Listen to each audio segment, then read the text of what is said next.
point, and we look at the radius of curvature. B, for the back, is the posterior radius of curvature, again, from a 3 millimeter optical zone, centered on the thinnest point. And C was minimal corneal thickness. Now, these three parameters are objective measurements. They're machine generated. The D parameter is distance visual acuity. That is obviously not a machine generated, but operator entered data. Now, what I'm going to show you initially is going to look very confusing, but in reality, it is very, very simple. And what do I mean by that? Well, first of all, we realized amsocrumac was based on diopters. A lot of us, particularly ophthalmologists, are more familiar with diopters. I know optometry is very used to using radius of curvature because of your contact lens fitting. But when you're dealing with both the anterior corneal surface and the posterior corneal surface, the only number that makes sense is radius of curvature. Because if you think of the posterior cornea, it is a low-power minus lens. So if I was to tell someone my anterior surface was 55 diopters and my posterior surface was -7, you can't conceptualize that relationship because, again, the posterior surface is a low-power minus lens because we're dealing in diopters with cornea aqueous index of refraction change. So radius of curvature, again, is an actual shape measurement. So we had to use radius of curvature for both the anterior and posterior surfaces. We started off by actually looking at amsocrumac, and we kind of divided up our A parameter to somewhat mimic what people were used to with the amsocrumac. And what we came up with is this graph here, or this chart here, of the ABCD classification grading. In addition, amsocrumac, if you think about it, everyone in the world has at least stage 1 keratoconus. So we added what we call stage 0. Now, stage 0 in itself doesn't mean you're completely normal, but we wanted something that more represented a normal population. So we have 5 stages, 0, 1, 2, 3, 4. Each anatomical layer is graded individually. The A parameter represents, again, the anterior surface. The B represents posterior or back of the cornea. C is the minimal corneal thickness. And D is distance visual acuity. But I said it was going to be very simple, and that surely doesn't look simple to you. But in reality, it's very, very simple because the machine does everything for you, kind of like an Nespresso device. In this case, it's a Penacam. But actually, it's not just a Penacam. We specifically developed this to be more or less open access. And I believe there are at least 2 or 3 other companies that have already instituted the ABCD classification staging on their tomographic devices. Obviously, you need to have tomography in order to be able to do those anterior and posterior measurements. So, at least on the Pentacam, it's part of what's called the topometric keratoconus staging. It's actually that small part right in the middle, which I will blow up for you here. And this is how it's displayed. And it's displayed in 3 different ways. The least informative is actually the actual staging, and we'll discuss why later. So here we have an example. We have A0. That would tell you have basically a normal anterior surface. B4, you have a marked posterior ectasia. C3, a fairly thin cornea, but D0, which is normal visual acuity. And again, normal visual acuity because you have a normal anterior surface. Graphically, it's shown here. And then really what is the most informative and actually the most telling you about the individual single patient are the actual numbers here. So you have an anterior radius of curvature of 7.6, a posterior radius of curvature of 4.82. Thinnest pachymetry thins down to 381, but distance visual acuity is maintained at 20/20.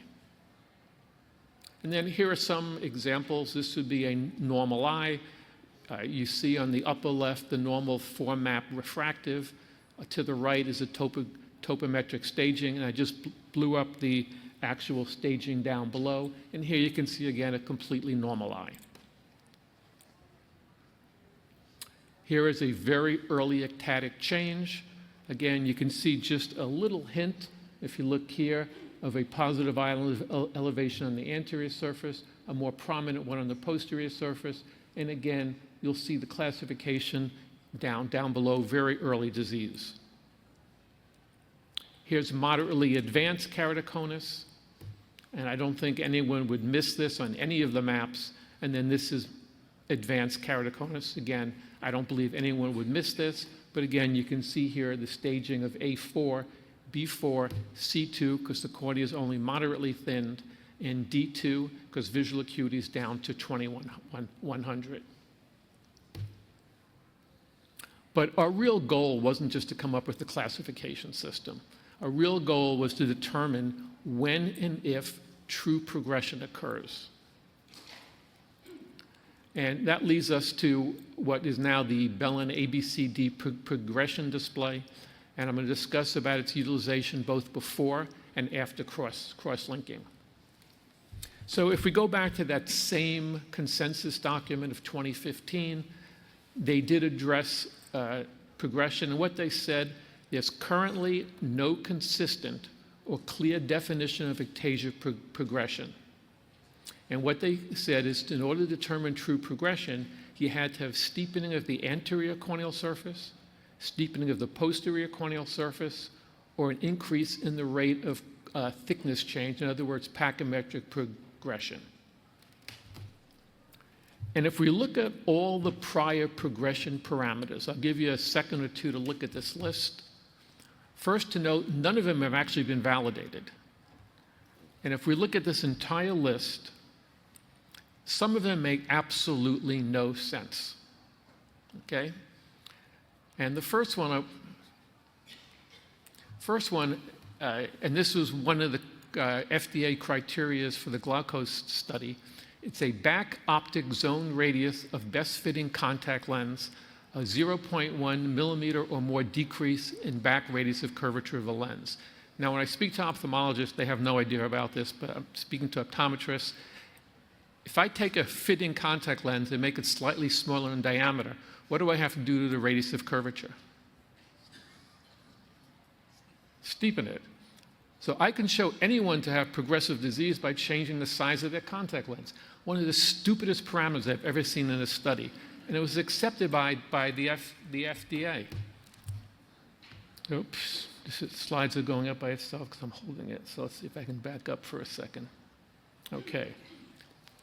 The next one is subjective refraction endpoints. And one of them, if you look at the bottom, manifest spherical equivalent change of greater or equal to a half a diopter. So by the way, the FDA considers a half diopter normal noise in a subjective refraction. So I want to repeat that. The FDA, this is changing by itself. Okay, the slides are changing by, the FDA considers a half a diopter a normal noise measurement, yet they've accepted a half diopter change as indicative of progression disease. And that leaves us with the remaining, which are all anterior surface. This is changing by itself. So either someone doesn't like me or I'm talking too slow. But it's actually changing by itself. Okay. I think it's the socks. I'll put it on it. So if we look at all the rest, hopefully it won't change. These are all, again, anterior surface parameters. Kmax minus Kmin, average K, increase in central K, and then a bunch of anterior surface parameters, which again, will only tell you if you have changes on the anterior surface, and it doesn't allow you to pick up the earliest changes on the posterior surface. But I often get a question then, why do we need a separate progression display? Can't we just follow the final D of the bad, or can't we just follow the parameters from the ABCD staging and grading system? Well, the Belin ambrosia enhanced or the bad display was designed specifically to separate normal from abnormal. It was actually designed not so much for keratoconus, it was for refractive screening. And while it's very useful, it's not completely specific for keratoconus. It can be used as inclusion, and for those of you who are familiar with the Epi-on study we're doing, we do use it as inclusion criteria, but you have to use other parameters, not just the final D.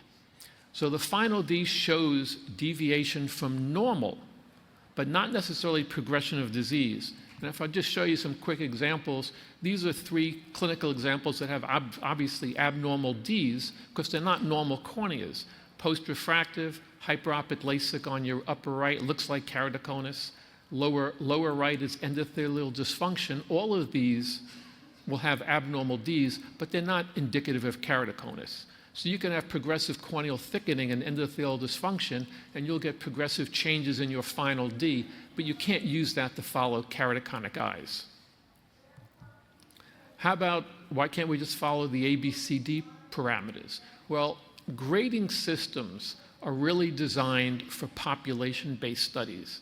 They're not really designed to inherently follow an individual patient. And what do I mean by that? Well, let's look at this picture on the lower right, which is body mass index. If you look at the green here, it goes, it's hard to see, it goes from 18.5 BMI all the way up to 24.9.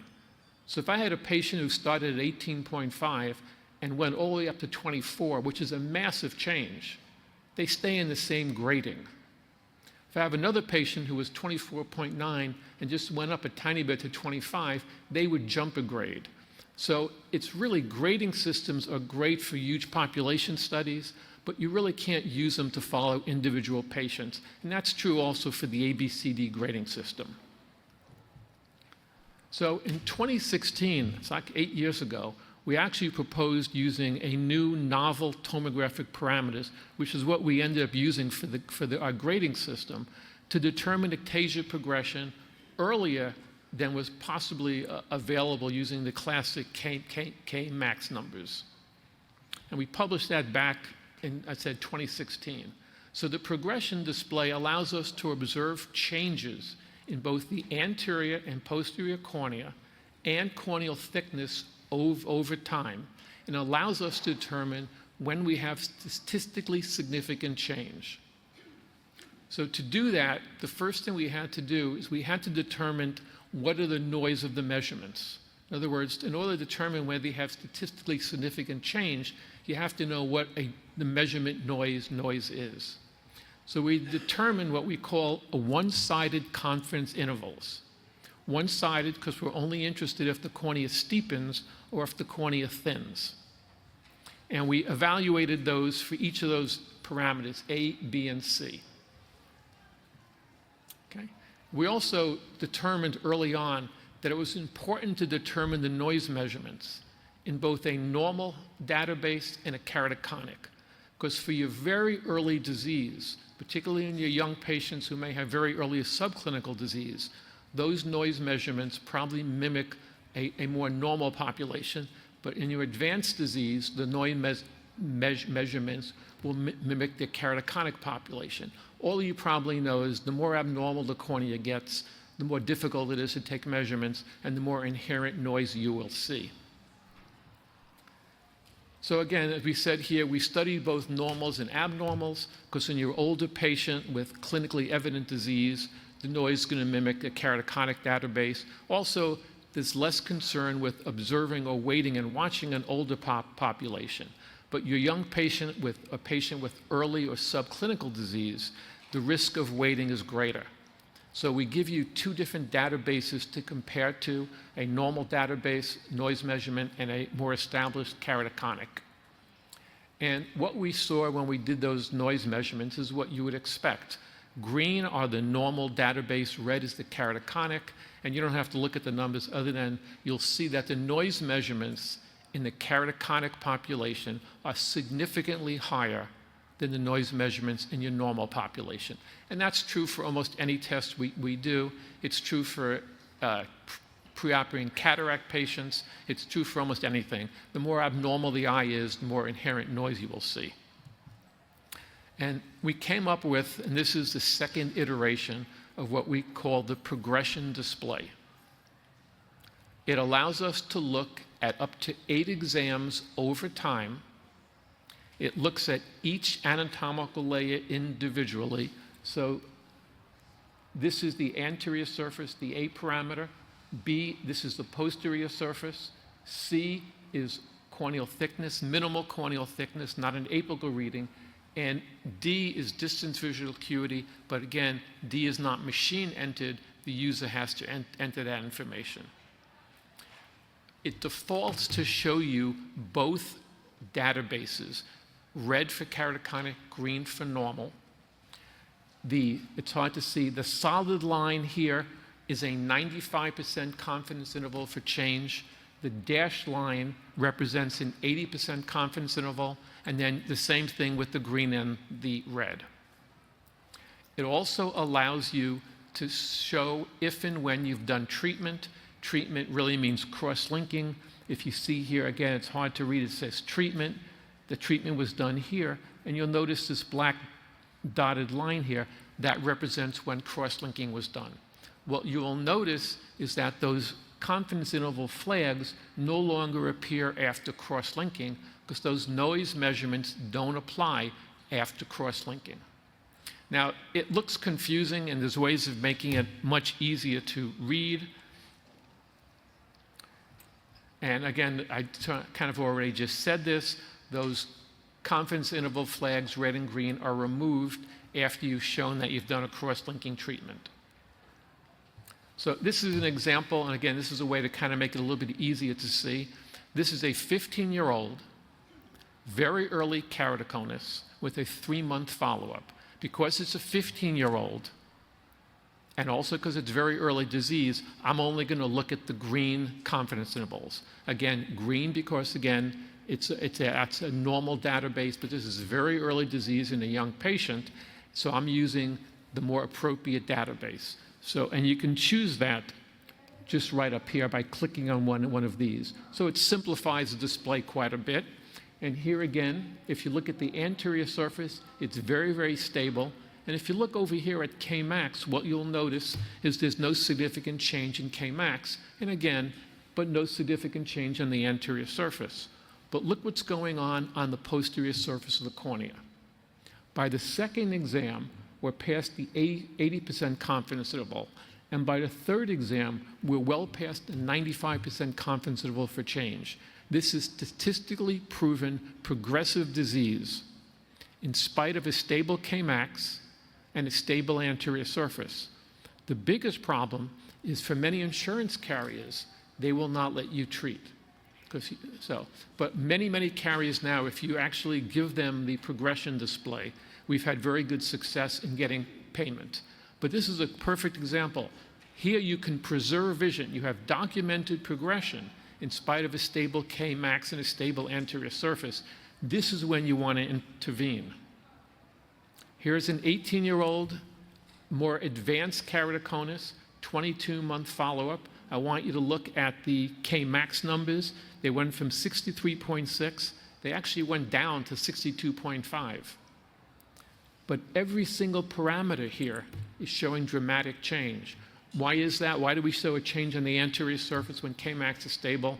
Because again, we're taking a measurement, a global measurement over a 3-millimeter optical zone on the thinnest point. And you can have an apical cone change to a globular cone and actually get flattening. That doesn't mean the eye is getting better. Another example again, Kmax does not indicate change necessarily.